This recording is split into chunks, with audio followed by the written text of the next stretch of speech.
I'm Rick Johanson, and this is IronEcho Design. On this channel, I have over 100 different Inkscape tutorials so you can learn at your own pace. And two of the most popular ones were Inkscape Quickstart guides.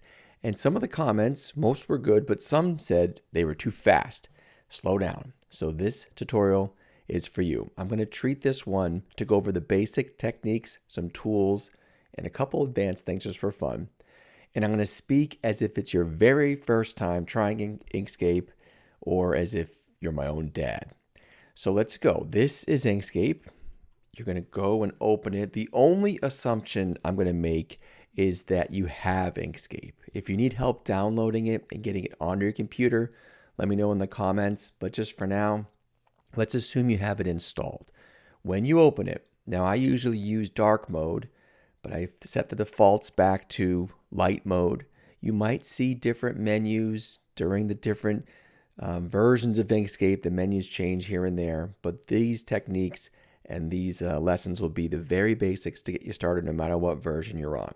So you might see something like this and go, wow, a lot of action, a lot of buttons, too much, just give me an app, I'll be on my way. Well, there's a lot to learn, and if you take it step by step, it'll all start to become more familiar. So we'll start with just, what is this?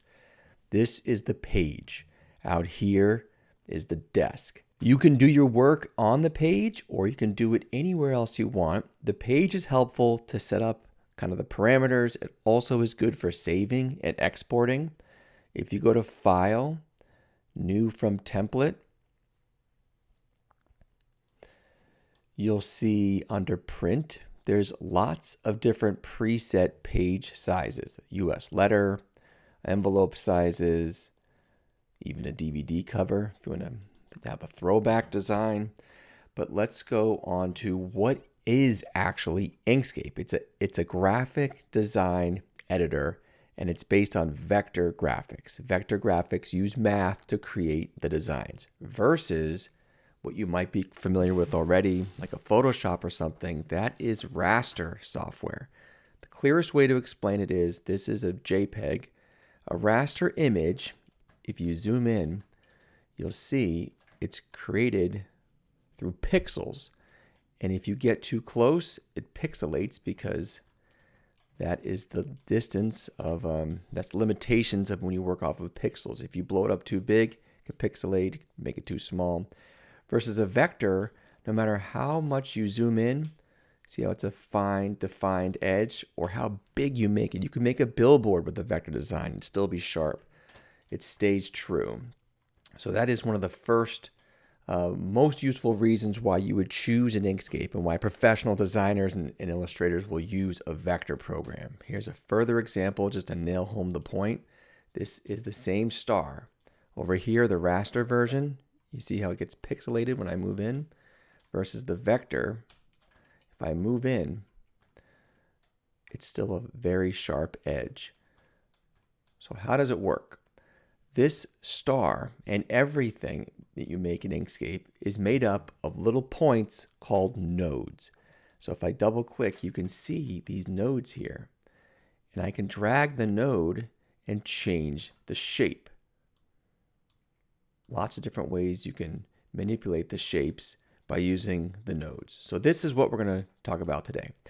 I want to show a more powerful example, because if you want to get started right away and see some results, this is one of the reasons I came to Inkscape. Not this rose, not trace bitmap necessarily, but I was looking for a way to make a vector version of an image. And Logos by Nick, if you've been exploring on YouTube for tutorials, you must have come across his. He was my favorite, he still is my favorite. He's the original king of Inkscape, and I learned this from him. It's a tool called Trace Bitmap. If you have, this is just a JPEG, PNG type image. If you go up to Path, Trace Bitmap, you'll get this menu, and it's very busy, but at the most simple version, it's just going to say, I'll take a scan of this and create a vector. So if you're on single scan, you can see detection mode is brightness cutoff. This is the preview. This is going to show you if you wanted to do like an actual just black and white. but I want to do color. So I'll go to multicolor tab, and on brightness steps, that's the detection mode. We don't want that. We want to click on it and choose colors. Then scans will say how many colors do you want to take out of this image to create over here. Let's do 12. 12, and you'll want to, for this exercise, we'll keep it simple. Click on smooth, stack, remove background. Don't worry about the rest. And this is what you're going to get. And we'll push apply. It'll think for a second. Sometimes Inkscape would crash if you do too many scans, but let's see what happens here on our computer. There we go. So I can drag out this vector image that we just created. So if I zoom in to show you, this is all created with nodes. This next tool down, we're on the selector tool. This is called node tool. If you click on this, now when I click on something, I see all the nodes there. All right, we'll leave it at that for today. So this can be done easily with one of the tools. Now let's go to the very most basics. How do we work with colors and shapes? Let's say we have this circle here. This is going to have the filled in color is what Inkscape calls the fill. And the perimeter is called the stroke. And you can control those with the menu under Object, Fill, and Stroke. Now yours may not have this color wheel at first. In fact, you might be on some different setting altogether. Over the different versions, be on the very first setting of the choices it gives you, and it might still not have it. It'll say color wheel and hit the delta. As long as you have the object selected, you can then make changes on the color wheel and you'll see it immediately happen to your shape. Now for stroke, you've got to go over to a different tab. So fill, now we go to stroke. It's set to dark, here black. You can move this around as well, but I'm not seeing any changes because I'm still inside the triangle on black. So move the color to somewhere else in the middle and you'll see the changes. All right, and then I wanted to show you down here on the ribbon. This ribbon's useful also. If I hit a different color on the ribbon, that's going to change the fill. So there's the turquoise. If I hold shift and hit a color on the ribbon, it'll change the stroke. You see? And if I don't want any fill, I could change it up here. Or on this X, I could just hit the X and it gets rid of the fill. In this case, I don't want the stroke. So I'll go to hold shift and X and that will get rid of the stroke. All right, so now let's change the color to something maybe yellowish. And I wanted to show you gradients because it's a nice, easy, powerful feature in the beginning. If you're on the Fill tab and you have flat color, move over one to linear gradient. Right off the bat, you'll see that it changes from this bar represents what we're seeing here. Full opacity on this side, and it fades into transparency. Now we can change that by clicking on one side of the gradient. And down here, A, how would you know this? It stands for alpha, representing opacity. We'll drag that over to 100%. So now we have a solid gradient.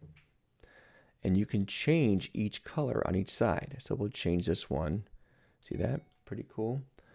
Now we've got it going from yellow to orange. Or you can drag these around and change where the gradient starts and stops. You can also click somewhere in the middle, anywhere in the gradient, and add another color. See? And that is how you work with the gradients. Now sizing, let's choose a different shape. Let's go to a square. Open one up right here. Let's make it an easier color to see. You can take the arrows here and you can stretch it out by grabbing one arrow. Or you could hold Control and it'll open up anchoring on the opposite side there. If you hold Shift and Control, it'll anchor from the center. You see? And you can change the size visually. But let's say You want to change it to an exact size. One of the concepts of Inkscape, which is confusing, and you'll feel this way for years, you'll be focused on your design, working and really getting creative. And then you'll look up here on your menu looking for your controls, and you can't find that one thing that you needed. That's because if you're using a different tool, the control bar will look different.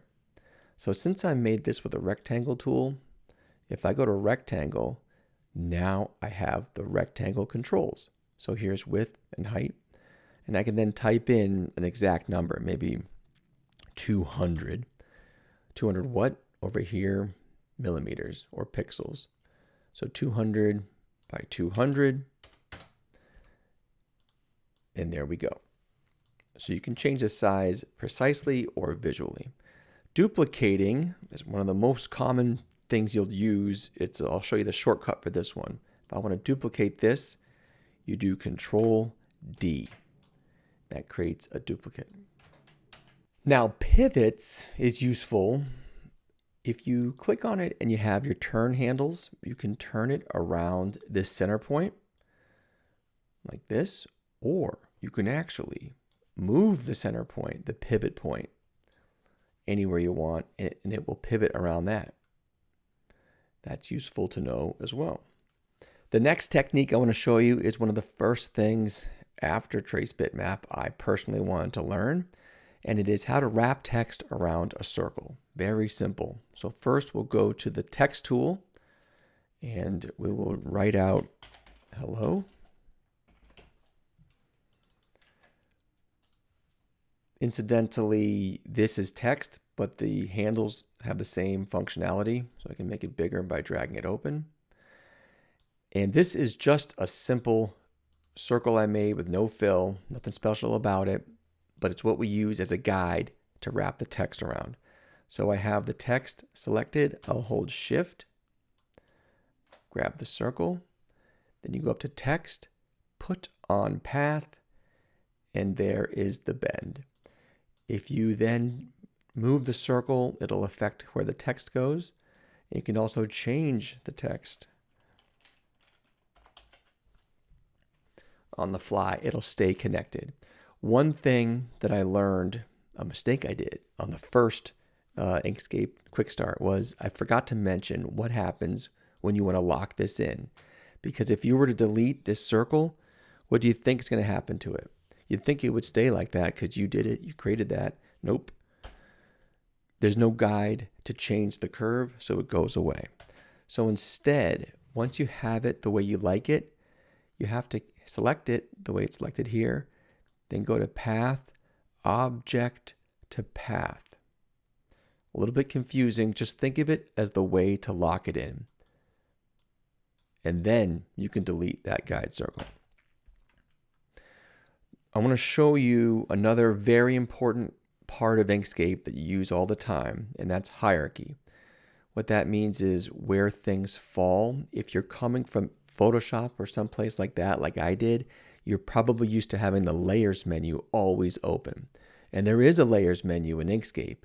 It's just that it's very complicated for the first day here. And you can do the same thing visually right in front of you here on this view. So what happens is I'm going to show you, this one's on the bottom, this is next, this is on top, right? If I'm on the selector tool, these are the icons that let you move. So black circle is selected. This one right here, it lowers it to the bottom. So now it's gone. I can take it back up to the top. Let's actually move it so you can see that in action. To the bottom, you see it behind there. Or you can move up incrementally. So this goes up one step. Now it's in the middle. Now it's in the top. And you'll use that all the time. Alignment says this. You can do alignment visually, just move them around where you think they should go. Or you can use built-in guides that are automatically drawn down from the rulers. So on this top ruler, I just click and drag, can bring down a guide. And Inkscape's about to freeze. Oh, there it goes. Inkscape will crash a little bit. I'm running a screen capture and recording the audio, so it's using a lot of computing power. Just a tip for everybody for the rest of your career with Inkscape, save and save often. All right, so I've got my guide down here, and I can visually put them on the guide. There's something called snapping. I'm going to debate on showing you or not, but for today, we'll just have it visual. But that's so imperfect. There's a better way to do it. Let's say they were more visually different like that. You can go to the Align and Distribute menu. So you go over to Object, Align and Distribute, and you get this menu over here. It's also this icon right here, Align and Distribute. A lot of action, a lot of confusing. Just focus on the first tab, Align, and you can make the alignment relative to anything. You can do aligned to the page, which is very useful, like we showed in the beginning. The smallest object, biggest. Let's do last selected. So if I want to make everything line up with the black dot, I'll choose the yellow object, the waves, the black dot, and I did that by holding Shift to collect them all. And then which do you think would make them line up against the bottom? Visually, it would be this one, right? Align to the bottom edge, click it, and there it goes. So again, it had nothing to do with the guide. That was just there as an example of a different way to do it. You can also bring across vertical guides for that matter.